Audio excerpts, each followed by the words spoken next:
Nem tartanak túl sok európai autó bemutatót Magyarországon, de ha egy kocsi premierjének itt a helye, akkor az az M2-es BMW kell, hogy legyen, gondolhatták a szervezők nyár elején. Az eseménynek a 30 esztendős Hungaroring frissen aszfaltozott pályája adott otthont, alaposan próbára téve mintegy 300 újságíró vezetési tudását, hiszen a különleges modell 1,5 tonnájához elsőre felfoghatatlan menettulajdonságok társulnak. A vételár több mint 17 millió forint, de ez a kategóriában nem számít soknak, amit az is bizonyít, hogy a forgalmazó már az idei magyar kontingens minden darabját eladta. A zsurnalisztáknak a magyaródi létesítmény egyes szakaszait padlógázzal kellett leküzdeni, végül a leggyorsabb pilótának jutalom járt. Arra is nyílt lehetősége a résztvevőknek, hogy komplett gyors köröket teljesítsenek a komoly versenyzői tapasztalattal rendelkező instruktőrök felvezetésével. A képzeletbeli tortán aztán az jelentette a habot, hogy Tom Blomqvist DTM futamgyőztes mellett mindenki megtapasztalhatta, milyen is egy profi autó kezelése, ha a Bajor márka egyik legharapósabb modellje kerül a kezei közé.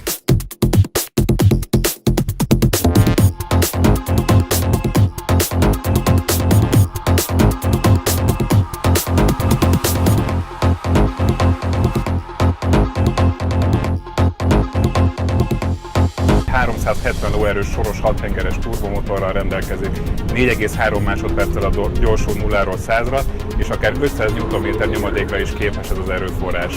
Az új BMW M2-es a BMW M családjának a legkisebb tagja. A BMW M már több mint 40 éves múltra tekint vissza, amelyhez most 2016-ban ez az újdonság csatlakozik.